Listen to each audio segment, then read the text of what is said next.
नमस्कार। Sanskrit online classes में आप सभी का स्वागत है। पिछली क्लास में हमने 10 कुमार चरितम के अष्टम उच्छ्वास में विश्रुत के चरित्र को लेकर के हमने चर्चा की थी, अर्थात उसके जो साहसिक कार्य हैं उनको हमने जाना था। विश्रुत के द्वारा कुएं में गिरे हुए वृद्ध व्यक्ति को बाहर निकालना और उस वृद्ध व्यक्ति के द्वारा विदर्भ देश के राजा पुण्यवर्मा के बारे में कथनों को कहना, इन समस्त बातों को हमने पिछली क्लास में जाना था। आज वृद्ध व्यक्ति विश्रुत को और क्या कुछ बताता है विदर्भ देश के बारे में, और उनके जो पुण्यवर्मा जो है, उनके जो पुत्र अनंत वर्मा हैं, उनके संदर्भ में किस प्रकार से कथन करता है, उसके बारे में हम आज की क्लास में जानेंगे। तो आइए शुरू करते हैं। वृद्ध व्यक्ति जो है वह विश्रुत से आगे कहता है कि सह पुण्य कर्म भी प्राप्य पुरुषायुषम, अर्थात वह से तात्पर्य है वह पुण्य वर्मा जो कि विदर्भ देश का राजा है, कुलभूषण है।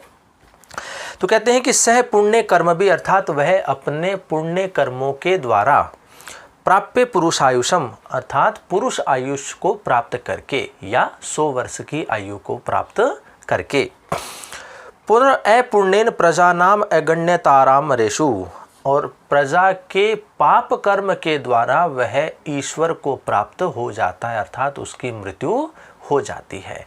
अपने कर्मों के द्वारा, अपने पुण्य कर्मों के द्वारा वह पुण्य वर्मा 100 वर्ष की आयु को प्राप्त कर लेता है, लेकिन प्रजा के पाप कर्म के द्वारा वह ईश्वर को प्राप्त हो जाता है, अर्थात उसकी मृत्यु हो जाती है।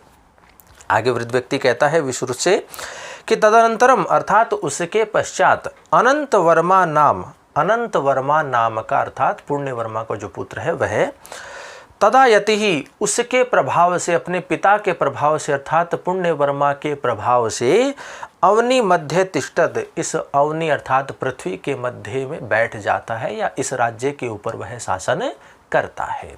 पुण्य वर्मा की मृत्यु के पश्चात उसका पुत्र अनंत वर्मा जो है उस राज्य का शासन संभालता है, उसका शासन वह करता है।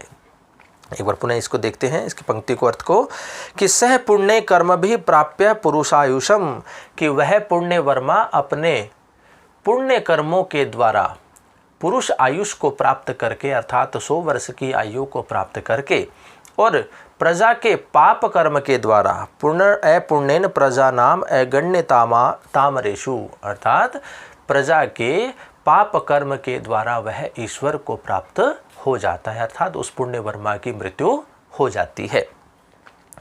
तदनंतरम अनंत वर्मा नाम, और उसके पश्चात अनंत वर्मा नाम का, अर्थात पुण्य वर्मा का जो पुत्र है वह तदा यति ही, अर्थात उसके प्रभाव से, उस राजा के प्रभाव से, उस पुण्य वर्मा के प्रभाव से, अपने पिता के प्रभाव से अवनी मध्य तिष्ठत, इस अवनी के मध्य में बैठ जाता है या इस राज्य के ऊपर वह शासन करना प्रारंभ कर देता है। फिर कहते हैं स सर्वे गुणे, अर्थात वह अनंत वर्मा, अब यहाँ बात हो रही है अनंत वर्मा की, कि स सर्वे गुणे समृद्धो अपि, वह अनंत वर्मा समस्त गुणों से समृद्ध होने पर भी देवाद दंड नीत्याम नात्यादृतो अभूत, कि देववश दंड नीति में, अर्थात राजनीति में नात्यादृतो अभूत, अत्यधिक या अधिक रुचि नहीं रखता है, कि वह अनंत वर्मा जो है वह समस्त गुणों से समृद्ध होने पर भी वह राजनीति में, दंड नीति में अधिक रुचि नहीं रखता है।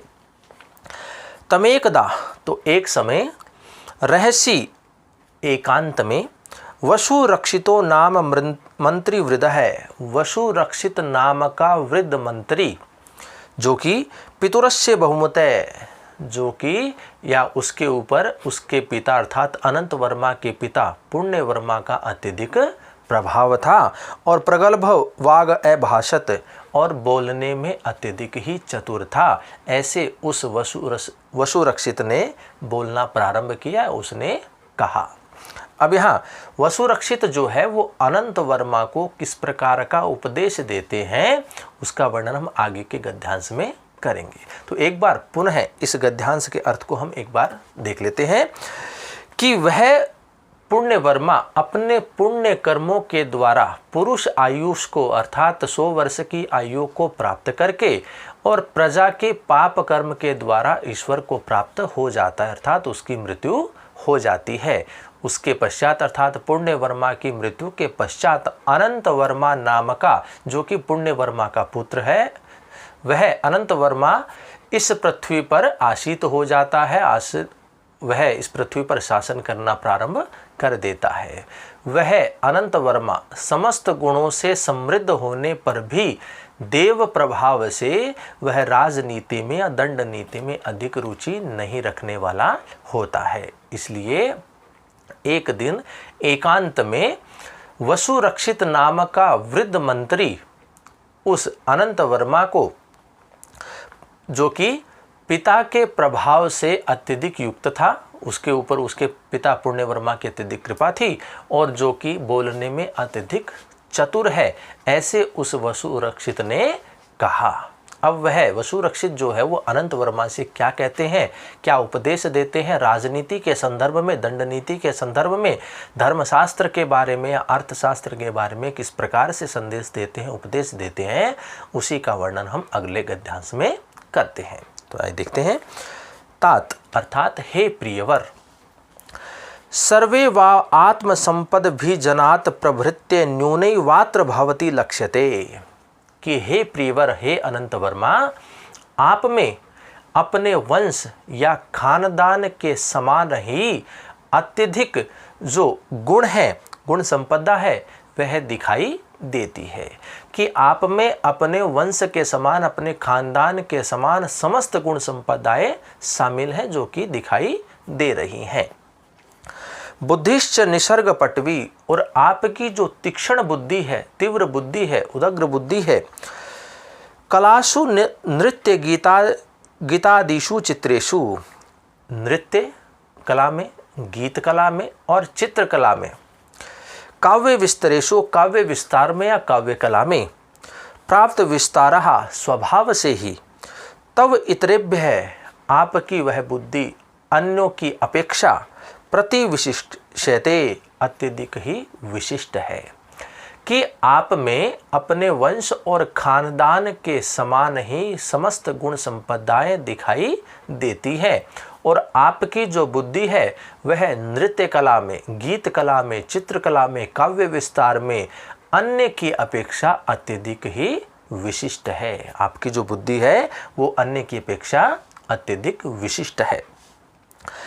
तथापि फिर भी साव प्रतिपाध्यात्म संस्कार अर्थशास्त्रेषु अग्नि संशोधितेव हेम जातिर्नातिर भाति बुद्धि ही, फिर भी आपकी बुद्धि अर्थशास्त्र में संस्कार से युक्त न होने के कारण, अर्थात आप अर्थशास्त्र को नहीं समझते हैं, इसके कारण आपकी जो तीव्र बुद्धि है वह अनग्नि शोधितेव हेम जातिर्नातिर भाति बुद्धि, तो आपकी वह बुद्धि अग्नि से न तपे हुए स्वर्ण की भांति अधिक सुशोभित नहीं होती है।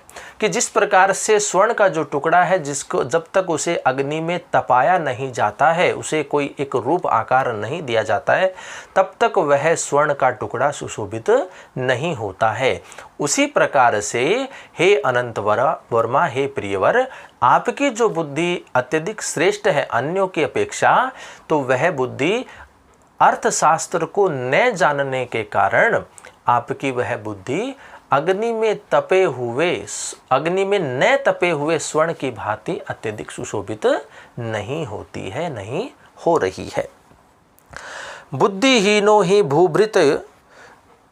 भूभृत्युत्सृष्टो अपि परिरध्यारूह्यमाणम आत्मानं न चेतयते।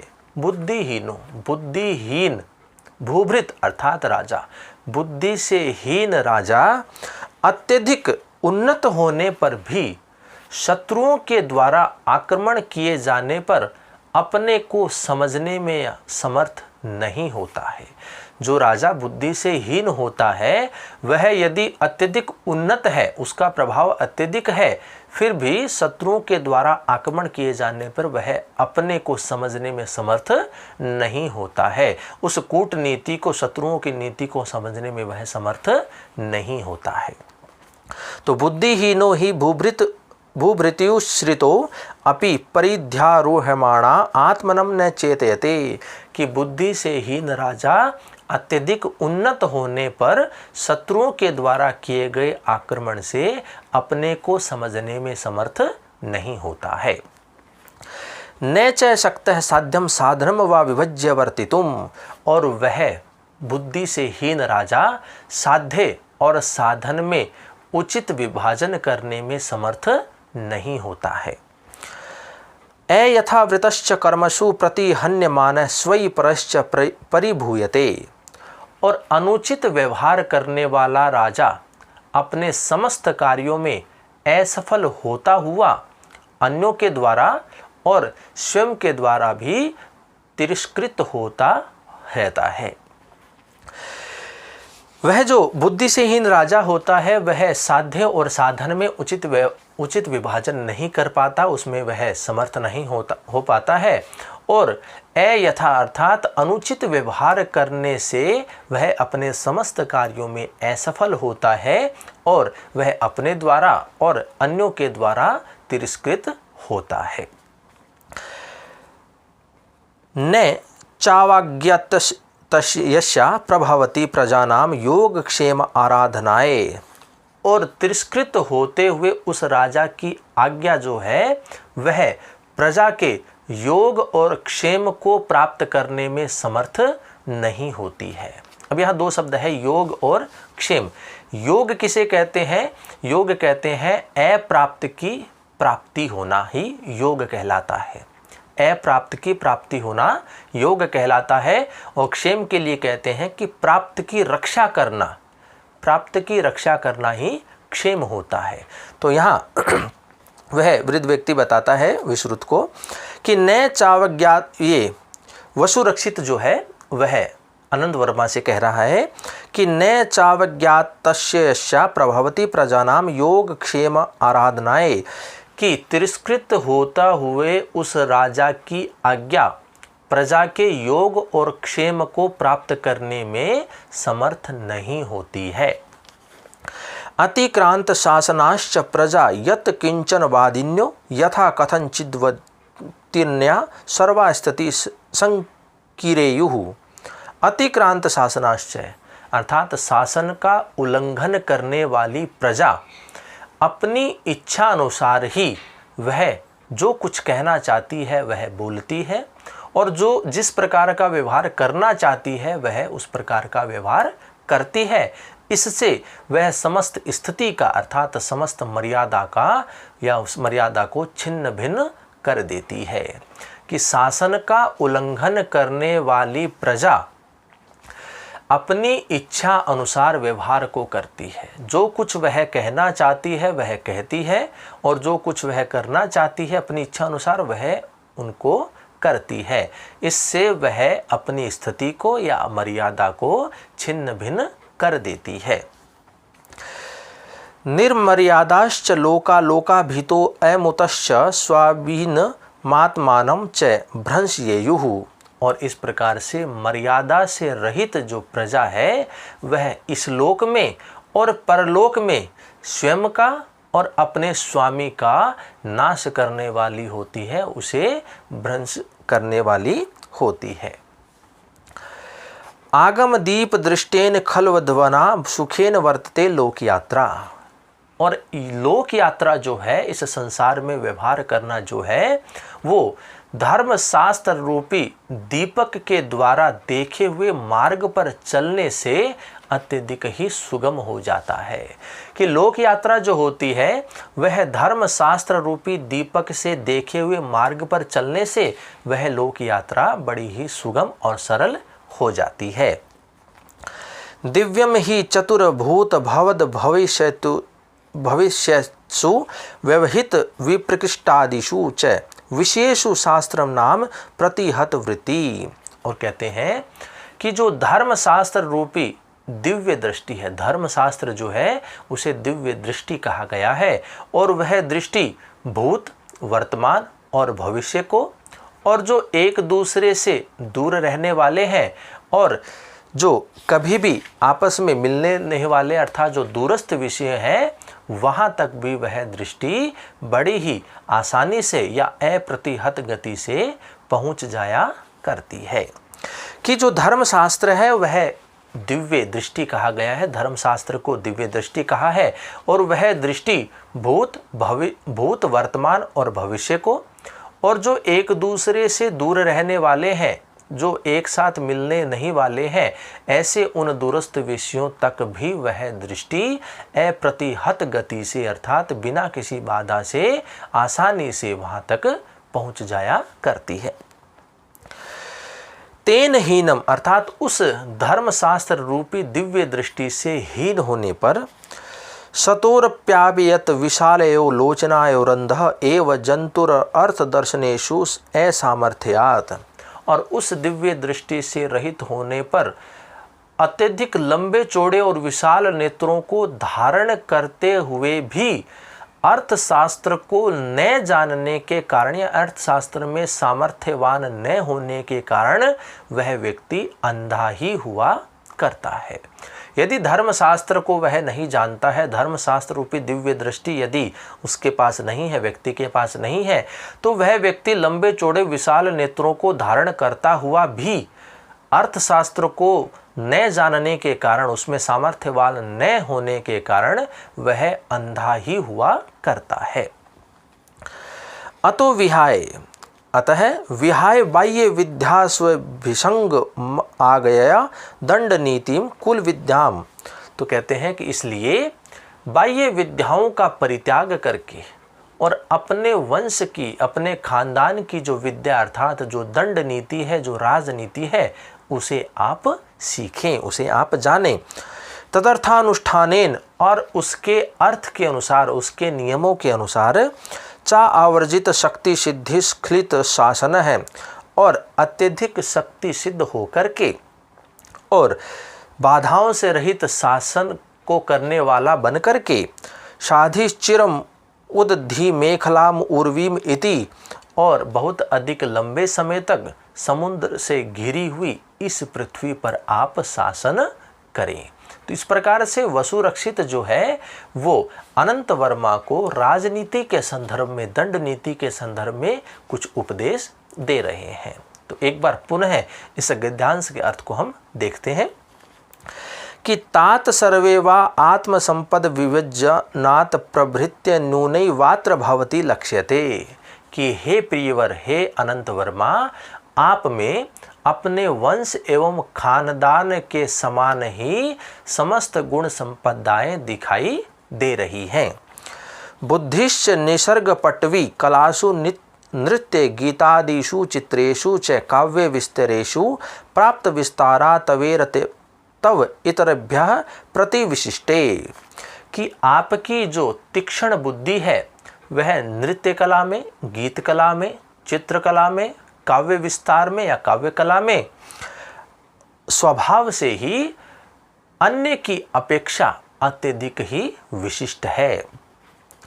तथा अपि फिर भी आपकी बुद्धि साव प्रतिपाद्यात्म संस्कार अर्थशास्त्रेषु अनग्नि संशोधितेव हेम जातिर्नातिर भाति बुद्धि ही, फिर भी आपकी वह तीक्ष्ण बुद्धि अर्थशास्त्र को न जानने के कारण अग्नि में न तपे हुए स्वर्ण की भांति अत्यधिक सुशोभित नहीं होती है।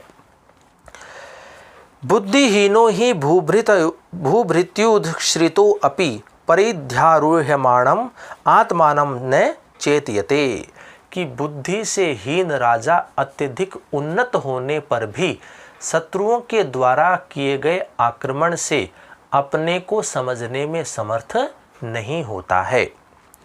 न च शक्तः साध्यम साधनम व विभज्य वर्तितुम, और वह बुद्धि से हीन व्यक्ति साध्य और साधन में समान रूप से विभाजन करने में समर्थ नहीं होता है। अयथावृतश्च कर्मसु प्रतिहन्यमानः स्वयि परश्च परिभूयते। और अनुचित व्यवहार करने से वह व्यक्ति, वह राजा अपने समस्त कार्यों में असफल होता हुआ अपनों के द्वारा और अन्यों के द्वारा वह तिरस्कृत होता रहता है। न चावज्ञातस्य प्रभवति प्रजानां योगक्षेम आराधनाय। और वह तिरस्कृत हुआ राजा की आज्ञा अपने प्रजा के योग और क्षेम को प्राप्त करने में समर्थ नहीं होती है। अतिक्रांत शासनाश्च प्रजा यत किंचन वादिन्यो यथा कथंचिद्वतिन्या सर्वास्थिति किरेयुः। और शासन का उल्लंघन करने वाली प्रजा अपनी इच्छा अनुसार जो कुछ कहना चाहती है वह कहती है और जो कुछ व्यवहार करना चाहती है वह करती है। इस प्रकार से वह स्थिति अर्थात मर्यादा का या मर्यादा को छिन्न भिन्न कर देती है। निर्मर्यादाश्च लोका लोकाभितो अमुतश्च स्वाभिनम आत्मानं च भ्रंशयेयुः। और मर्यादा से रहित वह प्रजा इस लोक में और परलोक में अपने और अपने स्वामी को नष्ट कर देती है। आगम दीप दृष्टेन खल्वध्वना सुखेन वर्तते लोक यात्रा। यह लोक यात्रा शास्त्र रूपी या धर्म शास्त्र रूपी दीपक के द्वारा देखे हुए मार्ग पर चलने से अत्यधिक सुगम हो जाती है, सरल हो जाती है। दिव्यम ही चतुर्भूत भवद भविष्यसु व्यवहित विप्रकृष्टादिषु च विषयेषु शास्त्रम नामा प्रतिहत वृत्ति। और जो धर्म शास्त्र है वह दिव्य दृष्टि है और वह दृष्टि भूत, वर्तमान और भविष्य को और एक दूसरे से न मिलने वाले और दूरस्थ विषयों तक बड़े ही आसानी से बिना बाधा के अप्रतिहत गति से वह पहुंच जाया करती है। तेन हीन और उस दिव्य दृष्टि से हीन सतोरप्यायत विशालयो लोचनयोरंधः एव जंतुरर्थ दर्शनेषु असामर्थ्यात्। और उस दिव्य दृष्टि से हीन व्यक्ति बड़े बड़े लंबे चौड़े विशाल नेत्रों को धारण करता हुआ अर्थशास्त्र में सामर्थ्यवान न होने के कारण वह अंधा ही हुआ करता है। अतो विहाय बाह्य विद्यास्वभिसंगम आगय दंड नीतिम कुल विद्याम। फिर कहते हैं इस प्रकार से बाह्य विद्याओं का परित्याग करके और अपने वंश की विद्या अर्थात दंड नीति या राजनीति को आप सीखें। तदर्थानुष्ठानेन चा आवृजित शक्तिर्सिद्धिस्खलित शासन है। और उस नियम से या उस धर्म से, उस दंड नीति से या उनके नियमों का पालन करते हुए आप इस संसार में शक्ति सिद्ध बन करके और विरोधों से रहित शासन को करने वाला बनकर शाधि चिरम उदधि मेखलाम उर्वीम इति। और बहुत अधिक समय तक रहने वाली या चिरकाल समय तक समुद्र से घिरी हुई इस पृथ्वी पर आप शासन करें। इस प्रकार से वसुरक्षित जो है वो अनंत वर्मा को राजनीति के संदर्भ में, दंड नीति के संदर्भ में उपदेश देते हैं। तो इसी का वर्णन इस गद्यांश में वसुरक्षित ने किया है। तो इस प्रकार से वसुरक्षित के द्वारा अनंत वर्मा को किस प्रकार का उपदेश दिया जाता है इसके संदर्भ में आज हमने जाना। आगे के जो गद्यांश हैं उनके ऊपर चर्चा हम अगली कक्षाओं में करेंगे। तो आज के लिए इतना ही। धन्यवाद।